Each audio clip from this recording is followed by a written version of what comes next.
Hello mga kabibig! Welcome back sa ating bagong YouTube channel. Ito ang pinakamaingay na YouTuber sa balat na YouTube. Ako si Kabibig, maglabag-labag na siya with evidence. Ako mga kabibig, trending at pinag-usapan ang impeachment ni BBM sa China. Kaya nagtanong ang mga ilang marites, nagtanong ang mga bashers ng China, ang mga anti-China daw. Meron pang anti-China at pro-China. Wala namang anti-China, pro-China. Oy, kayo talaga mag-ano-ano ng gawa kayo mga isip-isip nyo. O, ito kabibiga, tanong ng mga chismosa. Ang China ba daw ang nasa likod ng impeachment ni BBM? Huy! Huwag kayong gawa-gawa ng istorya. Hindi ganun. Ito pa. Marcos Jr. inooperahan nga ba? Uy, grabe, no?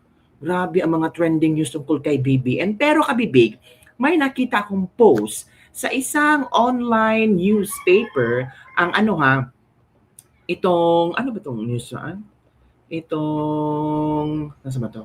China newspaper, online newspaper, kung saan sinabi, from South China Morning Post. Nako, from South China Morning Post. Share ko lang sa inyo kabibig ha, baka sabihin nyo naman gawa-gawa kong issue na to. I-share ko sa inyo at kayo nang bahalang magbasa. Ay, magbasa talaga. Hindi babasahin natin kung ano ang laman. Ayan kabibig. Yan. Kita nyo ba kabibig? Yan Nakita nyo na ba kung ano ang laman? May laman ba? Yan kabibig. Yan ang pinag-uusapan ngayon sa China. Halaka, si BBM. Bakit nandyan sa China si BBM? Bakit siya ang pinag-uusapan? Yes, mga kabibig, so babasahin natin kung ano ang laman ng istorya tungkol dito. Sabi dito, mga kabibig, he's the head of this corruption. Marcos faces new impeachment complaint. Agoy, ang sakit naman. Ang grabe naman yan mga kabibig. So basahin natin ha kung ano ang laman nito. Ito. Basahin natin anong laman. Para alam din natin ba, kasi may mga nagtanong ng mga bashers, baka ang mga Duterte nagpatulong sa China. Alam na ang China ang nagsimula na nagbaback up ng mga DDS. Grabe naman kayo. The president involvement in the grand scheme of corruption makes the impeachment necessary to hold him accountable. Sabi ng petitioner. Members of the Philippine Civil Society Group filed an impeachment complaint against PBBM, accusing him of systematically bilking taxpayers out of billions of dollars for bogus flood control project. Nako. Ngayon, ang Makabayan Black mga kabibig ay talagang naisumiti na ang kanilang impeachment complaint laban kay Bongbong Marcos. So, sabi dito, the president institutionalized a mechanism to siphon over 545.6 billion or 9.2 billion US dollar in flood control funds, directing them into the hands of the favored cronies and contractors and converting public coffers into a private war chest for 2025 midterm election. Nako po. It also accuses the president of directly soliciting kickbacks, a charge that relies heavily on unproven allegations made by a former congressman who fled the country while under investigation. Ito kabibig, basahin natin, yan di ba? Nakita nyo na, yan. Di ba ang Makabayan Black, mga kabibig, ang pinag-uusapan nila. Ito daw ang mga petitioners. At yun ang pinag-uusapan yun sa China Morning News. Naku po mga kabibig, trending naman si BBM. The president's involvement in the grand scheme of corruption makes impeachment necessary to hold him accountable. The people have been robbed repeatedly and systematically. Nako mga kabibig. So yan, pinag-uusapan niya sa China, itong impeachment ni BBM. Nako, ano kaya ang reaction ni BBM na trending siya ngayon sa China? Na tungkol sa kanyang impeachment, tungkol na sa mga bogus na mga project, sa mga kickbacks, na kung saan ito naman ang laman ng Makabayan Black na kanilang ground for impeachment ni BBM. Nagtataka din ng mga tao, kailan ba yung sina Mike Defensor, sina Katibinag, kailan nila isusumite ang kanilang impeachment case? Ito kabibig ha. Yun mga kabibig. So alam naman natin na si Auntie Claire ay talagang kung ano, ang tawag dito, si Auntie Claire talaga ay wala daw ginawang impeachable offense si Pangulong Bongbong Marcos. Sabi ni Claire Castro. Depensa yan ni Claire Castro na walang impeachable offense si BBM. Oo, alam niyo naman si BBM, mahal niya ang mga tao. So ito kabibig, pakinggan natin si Madam Claire Castro sa kanyang statement ngayon. Ito na si Madam Claire. Kita niyo na ba si Madam Claire? Nakita niyo na ba? O yan si Madam Claire at pakinggan natin siya. Ito na. Accusing the president of betrayal of public trust, abuse of power, and large-scale corruption involving budget insertions and flood control projects. Did Malacanang see this coming na may panibago pong impeachment ulit na ipa-file kay Pangulong Marcos? Marami po nababalita, kaya hindi na po ito bago sa kanyang pananaw. At ang nasabi lang po ng Pangulo dito, kung ano man po ang ipasasampa nila, patungkol po sa sinasabing betrayal of public trust, alam po ng Pangulo at sigurado siya na wala po siya nilabag na anumang batas at wala po siyang ginawang impeachable offense. But to help us understand, confidence si BBM. Ang naging punot dulo po talaga ng mga isinasampang reklamo kay Pangulong Marcos ay yung 2025 budget. Siguro po ang tanong rin ng publiko ay bakit po ba pinirmahan pa rin ng Pangulo, although may mga items na na-veto, itong 2025 budget despite concerns from different sectors? Alam po natin na ayaw po ng Pangulo ng reenacted budget. At tandaan po natin, kahit na po, ang Pangulo naman po talaga ang pipirma ng GAA. Yan naman po ay kanyang trabaho. Mandato po niya yan. Pero pinangalagaan po ng Pangulo ang budget na ito. Nagkaroon po ng pag-uutos sa DBM kung paano ito i-release. May conditional implementation na ipinasagawa. At pati po yung for later release ng mga pondo, hindi po ito agad na i-release kung wala pong karampatang mga dokumento at hindi na kumpleto ang mga requirements. So may mga nagtatampo po na mga mababatas, kasama na po dyan mismo si Senator Amy Marcos na sinabing yung kanya mismong insertions or tinawag niyang wish list ay hindi po na-release sa kanya. Malamang ay hindi po naitugma at naitama ang mga requirements, kaya po hindi ito na-release. So, kaya po hindi po masasabi na betrayal of public trust ang ginawang ito ng Pangulo dahil siya mismo po ang nagpapaimbestiga ng mga maanumalyang flood control projects at siya po ang nagsasawata sa mga pag-abuso sa pondo ng bayan. Ang Pangulo daw ang nagsisiwalat mga kabibig sa di umano'y mga corruption. Wow, si Pangulo. Weak impeachment, sabi ni Claire. Kapagin natin. Sa ngayon po ba ma'am, nakikita ng Malacanang na mahina yung mga impeachment complaint laban sa Pangulo? While it is a legislative process to assess whether it lacks form and substance, pero po sa paningin ng palasyo, based sa mga lumabas na basehan or ground to impeach the president, sa tingin niyo po, kaya ito malampasan ni Pangulong Marcos? Yes, hindi lamang tayo, hindi lamang sa palasyo, pati mga legal experts nagsasabi mahina ang kasong isinasampa sa Pangulo. Dahil wala nga pong basihan. Lahat ng po yan ay mga aling political... Mahina. Ay nako, mahina daw mga kabibig. So yung una, sabi nila, ay nako, scam nga impeachment yon. Yung pangalawa ng Makabayan Black, I don't know kung mapupush through ba yan, pero so far ay natanggap na ng Solicitor General. Yung pangatlong impeachment ni Katibinag, sana nagsampa na sila or kailan ba sila magsasampa ulit, di ba? Differences na malamang ayaw nyo sa ginawa ng Pangulo pero hindi po ibig sabihin yan na impeachable offense. Okay. Yung sa Claire, sa ngayon po ba ma'am, it means kung ayaw na pa. You have Senate President Tito Soto. Nakakahiya sa mundo. Nakakahiya daw sa mundo. You have Senate President Tito Soto saying nakakahiya ito sa mundo.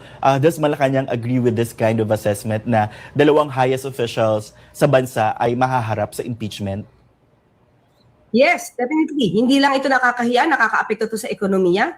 Kung balak lamang nila talaga na patanggalin ang Pangulo dahil iangat ang Vice Presidente, hindi po ito maganda sa imahe ng Pilipinas. Iangat ang Vice Presidente. Natural kung ma-impeach si BBM, sino ang magsusunod? Dapat, so it means ikaw, Claire, kasi ang susunod na opo. Natural ang Vice Presidente at may rights naman ng ibang tao na magsampa na impeachment kay BBM kung meron silang nakita na impeachable offenses. Diba? Ano ba naman to? Logic din ba? Natural kung sino mapapalit sa Pangulo. Don't tell me ang Senate President pero nandiyan pa ang Vice Presidente. Logic ba? At tandaan po natin, mismo ang Pangulo ang nagpaumpisa ng pag-iimbestiga ng maanumalyang flood control projects at ayaw niya po ng korupsyon at gusto niya ipatigil to. Pero ngayon, Well, I think si BP Sara ang unang nagsalita na ang budget ng Pilipinas ay hawak ng dalawang tao, Zaldico at Martin Romualdez. Though VP Sara never mentioned about flood control project, pero on that statement of VP Sara, tayo na ang yung mga flood control project, those are supporting information na tama ang sinabi ni VP Sara na totoong hawak talaga ng dalawang tao ang budget ng Pilipinas. Hindi si BBM ang unang nagpa-imbestiga. Claire Castro. para magkaroon ng political noise, Kung sabihin nyo naman na siya ang unang natural presidente siya, anong gagawin niya? Uupo lang. Hindi niya pa-imbestigahan. Gusto niya ang unang mag-imbestiga ang gobernador, ang mayor. Inakahiya sa kanyang posisyon. Bilang presidente, wala siyang alam na meron palang ganitong flood control project anomaly. So, ginawa lang niya ang karapat-dapat niyang gawin na pa-imbestigahan ito kasi ang iingay na ng mga tao. Dahil baha ng baha, nasaan yung mga flood control projects, natural, ano mga gawin ng gobyerno? Tatahimik lang. Ay nako. siya pa mismo ang sinasampahan para maiangat siguro ang kanilang idolo or pinupuon para sa pwesto ng Pangulo. Bakit? Well, alam ko, Madam Claire, kung merong impeachable offense, kailangan ding sampahan. Si Bibi Sara nga, sinampahan. Bibi Sara just preparing herself. Si BBM, dapat mag-prepare din ang kanyang sarili. Na hindi po tumagat sa imahe ng bansa. Okay. Kung hindi maganda ito sa imahe ng bansa, pero ang mga tao ay gusto na siyang ma-elise, ano ba naman to? Iisipin pa natin ang imahe ng bansa, knowing ang mga tao ay negative trust rating na kay BBM. So it means wala naman tiwala kay BBM, dapat na siyang palitan. Baka paisip nila, pag mapalitan si BBM, maging maganda ang takbo ng Pilipinas. Baka positive outlook ang nakikita ng mga tao. Baka positibo ang mga tao na kung si BBM mawawala sa kanyang posisyon ngayon, igaganda ang Pilipinas. Hindi ito nakakahiya. Kundi nakikita ng mga tao ang brighter future pag wala si BBM na presidente. Hala ka, Madam Claire, paano yan? O diba mga kabibig? Nako po. On the other hand, mga kabibig, pinag-uusapan ngayon itong issue na di umano mga kabibig daw, di umano na ano daw, To say tawag dito, tungkol sa fake news. Sabi ni Claire Castro, itinanggi ang fake news, itinanggi ng palasyo na hindi totoo na inoperahan or ooperahan si Pangulong Marcos. Maring itinanggi ng Malacanang ang kumakalat na balitang operahan si BBM at tinawag itong fake news. Ayon kay Palace Press Officer UC Claire Castro sa press briefing ngayong Lunes, walang umunang katotohanan na sabing impormasyon. Sabi niya, wala pong ganoong balita na maibibigay tayo dahil sa ngayon po, ang Pangulo ay nasa meeting. So, yan po ay fake news. Ito ay matapos ma-ospital ang Pangulo noong nakaraang linggo dahil sa sakit niyang impeksyon or pamamaga ng bituka. Mga bibig. So fake news po iyon na ooperahan or inooperahan si Pangulong Bongbong Marcos, mga kabibig. So, ano sa iyong reaction to mga kabibig? Grabe no, ang daming mga ang daming on the other way around mga kabibig. Ito na ha. Ito nangyari ngayon. Na-receive na ng ito. Ano mo yun? Where is it? Parang na-receive na yata yung impeachment complaint ng mga Kabayan Black. Oo. The second impeachment complaint laban kay BBM, tinanggap na ng Kamara. So at least, mapush to na to. So, ayon sa reklamo, ginamit umano ng administrasyon at tinaguri ang BBM Parametric Formula para iprioridad ang politika kaysa tunay na pangangailangan ng komunidad na nagresulta sa malaking pagkalugi at palpak ng mga proyekto. Oh. Betrayal of public trust dahil sa umano'y talamak na korupsyon sa mga flood control projects mula 2022 hanggang 2025. Yun mga kabibig. Ito ang komento na isang netizen. Yung walang laman na impeachment complaint ang tinanggap para di natanggapin yung complaint talagang may basihan. Planado kasama ang makalawang grupo. Si Kulot andyan, di ba? Bakit andyan naman si Castro? Bakit di pa iyan nakukulong? Yun sa grupo nila defensor, tinanggap ba? Kunwari sila ang bida, tinanggap po ba yung legit na impeachment nila defensor?